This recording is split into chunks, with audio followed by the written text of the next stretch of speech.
handa tayo ng makain. Ito kalbasa. Magata ko ng kalbasa. Tapos may dahon. Yung dahon, alugbati, saka malunggay. Kasi pag kalbasa lang pure, yung walang gata, parang nakakaiba din. Kaya lagyan natin ng dahon. Alam niyo po, pag ako'y nag-ano ng kalabasa, hindi ko binalatan. Kasi yung balat, nandyan yung vitamins at saka hugasan lang natin ng maigi.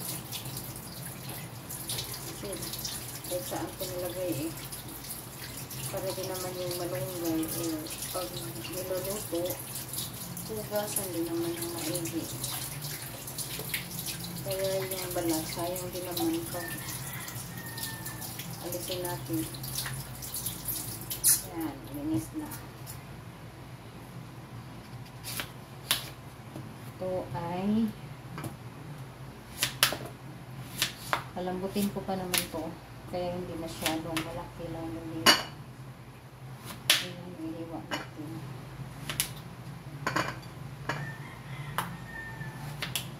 Yan.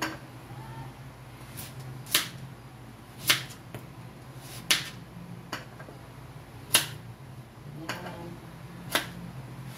Ang kalabasa natin. Pag ako'y nagpalambot ito, hindi ko pinisa. Hayaan kong lumambot siya. Dinudurog pala. Hindi ko dinurog. Kasi parang maiba din. Yan.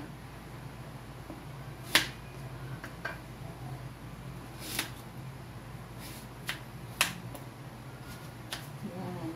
Ating palabasa ngayon. Binili ko to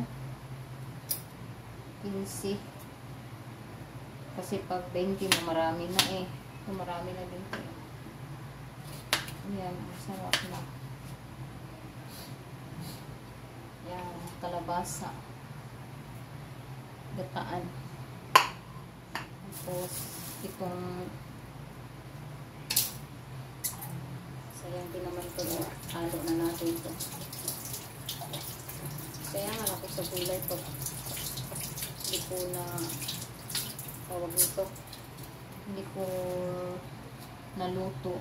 Kumbaga parang nano siya, masisira lang araw pa lang. Ayan. Sali na natin ito.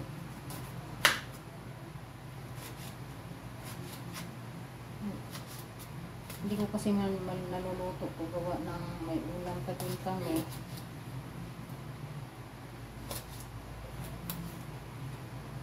Ang ating eggplant.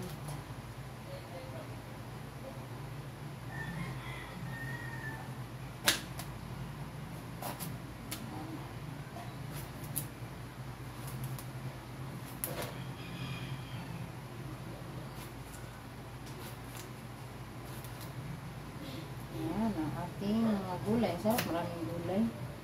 Kasi gataan naman Ganado yung kain natin. Diba? Yan. Ang ganda ng ating lulutuin. Kita ko sa inyo. Ito yung gata. Binili ko ng 45. 45 lang yung bili ko niyan. Tapos itong talong, may talong tayo. Ayan, para may masarap yung kain, may sili, yung ating sahon. Tapos yung malunggay. Ayan. Ang ulang kong lulutuin, ginataang kalabasa na may malunggay at saka alugbati. Ayan, sarap yan. Thanks for watching. Maraming salamat sa support niyo. Ingat ka palagi. Bye.